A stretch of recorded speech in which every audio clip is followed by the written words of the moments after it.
Hello again, everyone. Edwin Learnard back once again. In this YouTube astrological segment, I'm going to be talking about astrology and sexuality. Now, the first thing is, as far as sexuality and astrology goes, well, Mars is obviously an important proponent. Mars can show the more aggressive and assertive side of sex that it could show what your erogenous zone may be and what can turn you on sexually and make you aroused. Now, let's say you have Mars in Gemini, for example. Well, what might be, I guess, you can turn you on sexually, is someone's versatility, perhaps even dexterity, their good diction, their way with words, and maybe even multifaceted qualities as well. Now, another thing is, well, Venus in astrology can show what you do to turn another on sexually. It's the more feminine and sensual side of sex. Now, Venus in Leo, for example, may be very generous in sex, so to speak, and rather magnanimous as well sexually in terms of in doing so and trying to make the partner aroused. They might make extravagant purchases for that sexual partner in order to try to appease that person and get them somewhat aroused. And it could also be by expressing flamboyant and showy Leo qualities. Now, another proponent I think is strong in sex actually is the Black Moon Lilith. Now, the Black Moon Lilith in a natal chart can be like Mars, but it's more erotic and uninhibited sexual energy. Now, somebody that has the Black Moon Lilith in Pisces, for example, they can express a very powerful, erotic, uninhibited sexual energy toward fulfilling their fantasies. It could be really expressing that erotic, uninhibited sexual energy, fulfilling sexual fantasies. And really, and sometimes it could even be in the mind with somebody, as far as this placement goes, rather than acting out with another person. It could be something that they might be more in the mind than rather the action, but at the same time, it can be, this is where a lot of that energy can go to, being in Pisces, being in something of a connected with fantasy. And anyway, another thing too is, well, if you look at this as far as having a strong libido, well, Mars, Venus, the Black Moon Lilith in Scorpio can have a very strong sex drive. But keep in mind, though, that there's more elements to look at besides Mars, Venus, and the Black Moon Lilith as far as sexual energy goes. Pluto can play a role as well. It is more, it's really, though, Pluto is more associated with power, control, and domination via sexual means. Now, let's say somebody has Pluto in the 10th house. Well, they may use sex as a means to further career ambitions and gaining power in their career and increasing their stature in life. And anyway, it's also important to remember that the sexual energy is not really, I don't see it as being limited to Mars, to Venus, to the Black Moon Lilith. It could also, and even Pluto, keep in mind the Sun, Moon, and Ascendant are very strong components in a person's natal chart. And this could show, sexual attitudes as well and libido, I believe. Now, somebody that has their Sun, Moon, or Ascendant in say Scorpio or Aries can have a very strong sex urge. Now, another thing is, you're looking at this as far as aspects go. Well, a aspected Mars, Venus, Black Moon, Lilith, even Pluto can show that sexual energy is projected positively and the sexual needs have an easier time being met. Now, let's say if somebody has the Mars, Venus, or the Black Moon Lilith strongly afflicted, this could indicate or suggest that those needs may not be met as easily. Now, let's take somebody that has Saturn. That's Saturn in adverse aspect to Mars, or even conjunct Mars in a natal chart, may indicate possible sexual inhibitions and frustrations. I think too, it's also, somebody with Jupiter conjunct their Mars, Venus, Black Moon, Lilith in their natal chart. This could indicate perhaps a very expanded or high libido. Even somebody with Jupiter in the 8th house of sex, I think it could be the person might have a very prodigious sexual appetite, so to speak. Now, remember that things connected with sex are not always positive. I had someone prominent in my life some time ago. She had told me, she has the Black Moon Lilith in Scorpio in her 4th house in her natal chart, and the Sun is in fairly close proximity to it. Now, she had admitted to me at one time that she was did work as a prostitute at one time. And she also told me that she had been, raped by a family member. Sometimes this can occur with Black Moon Lilith in the 4th house in a natal chart. And the Sun, interestingly enough, the Sun being in close proximity to the Black Moon Lilith, I think might have shined the light on that.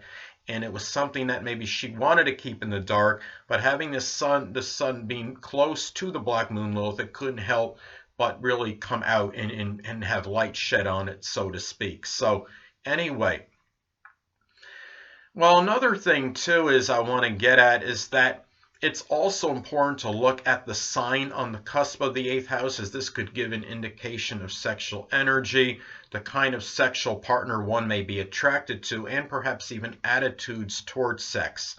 Now, let's take somebody that has Aquarius on the cusp of the 8th house in a natal chart. Well, this could be somebody that may be sexually attracted to an Aquarius sun, moon, or ascendant, or simply somebody that embodies Aquarius-like characteristics, such as somebody that might be rather unorthodox, eccentric, maybe ingenious, maybe somebody that has certain idiosyncratic behavior, a person that might be rather unique and very interesting, somebody that's a nonconformist and doesn't do things just because everybody else does it or because most people do it. So anyway, it's also, and it could also indicate somebody that might have an unusual sexual appetite or unusual sexual interest, as somebody that's interested maybe in a lot of the new things, the new innovative sexual toys could be another possibility as well. And it's also important to look at where the ruler of the 8th house is located in a natal chart, as this could show perhaps the sector of life where that sexual energy and interest perhaps could be injected into. Now, let's say that somebody has the ruler of the 8th house in the 12th house in a natal chart. Well, this could suggest or indicate that the person may have a number of clandestine sexual affairs, and maybe a person that may keep their sexual nature in the dark. In some cases, it could indicate some restrictions or limitations or inhibitions regarding their sexual life. So anyway, another thing too to look at is the I would say too, looking at transits can be important as well, as far as astrology and sexuality goes. Now, let's say, I could take an example like with me. I currently have transit Saturn in Sagittarius. At the time of this video, transit Saturn in Sagittarius is in my 8th house in my natal chart. And I'll be honest with you, I've experienced very a restricted and limited enthusiasm and exuberance in sexual matters at this time. I've been very limited, honestly, in terms of my sexual life. I've even, I haven't it's like lack of interest, I guess you could say, and maybe, and really maybe feeling a little bit despondent and melancholy, and thus not putting me necessarily in that mood, so to speak. So that, I'm just saying, as far as my example goes. And another example, let's say that somebody has transit, let's say they have transit Neptune, making an adverse aspect to their natal Mars in their chart. Well, this could be where perhaps the sexual energy might be a little bit dissipated during this time, and it could also suggest or indicate the person might be feeling a little bit lethargic and not really have the sexual energy to really go about their business, so to speak, and the person might want to relax more than actually do something of a sexual nature. So anyway, also planets in one's natal chart can be important as well. Somebody, let's say, for example, if they have Saturn in the eighth, or I'll take another example. I mean, if somebody has Neptune in their eighth house, this could be a person that might be somewhat confused, maybe their sexuality, or it could be somebody that has difficulty in deciphering the motives and the intentions of a sexual partner, then, as far as an example could go. Now, anyway, and also somebody, let's say, that has the Mars, Venus, Black Moon, Lilith in the 12th house, or in Pisces even, could be somebody that might have a little bit, maybe some confusion over their sexuality. And a lot of cases, I mean, if you have, let's say, the Mars, Venus, the Black Moon, Lilith in your 12th house in your natal chart, in many cases this could just simply be somebody that could be very private and reserved regarding their sexual nature. Could also be somebody that might might have certain limitations, sexuality as well. If somebody were to have, I mean, if you have Mars, Venus, or Black Moon, Lilith in the dual sign Gemini, I think this could be similar. It might not be, I mean, I think it's more about where you might be more interested in having, in a lot of cases, two partners as opposed to one. Remember, Gemini is the sign of the twins. It's very dual in its expression, and it's about variety and really, and you look at this, I think somebody with Venus, Mars, even the Black Moon, Lilith in Gemini could have a hard time sticking with one sexual partner, because I think the person is apt to also become bored very easily, and if something becomes monotonous sexually, then they might be quick to go on to somebody else, or even carry on a sexual relationship while they're currently with another partner.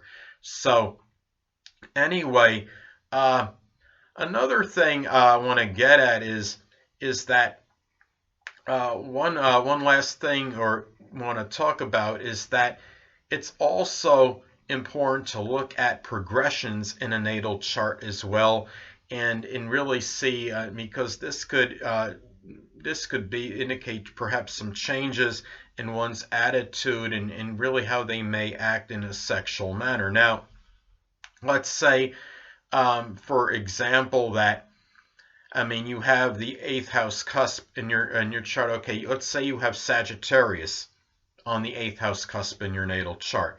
Well, if you have Sag on the 8th in your natal chart, well, generally speaking, you're going to be, I mean, somebody that might look at, have a very expansive and optimistic outlook as far as matters connected with sex goes, and you could show a lot of exuberance and enthusiasm in sexual matters, and be very philosophical perhaps about this as well. But let's say that it progresses into the 8th house cusp, progresses from Sagittarius to Capricorn. You're still could exhibit, you're going to exhibit your whole life what's on your 8th house cusp, and as far as your natal chart goes in your placements, but it could give a little Capricorn flavoring, and at that time you might be looking more for somebody, you might show maybe a little bit more discipline and structure in your sexual life, and maybe not be maybe as foolhardy as it was when, as far as your natal position goes, being as far as the 8th house at Sagittarius. Now, when it goes to Capricorn, it could show more maturity and discipline as far as matters connected with sex goes. And you might be attracted sexually to somebody that might be a Capricorn, Sun, Moon, or Ascendant, or simply embody those characteristics. So anyway, people, that'll conclude this YouTube astrological segment for astrology and sexuality. And stay tuned next time, where I am going to be talking about the vertex in the 5th house in a natal chart. 2 things I want to get with you on before I head out. Firstly, the stars may impel but do not compel. And secondly, never isolate any single astrological element, aspect, planetary placement, position, configuration, influence, or what have you, and make an analysis of a person, astrologically speaking, based on this alone, because astrologically speaking, the person is the sum of all their components in their natal chart and not just one. Until next time, people, stay well.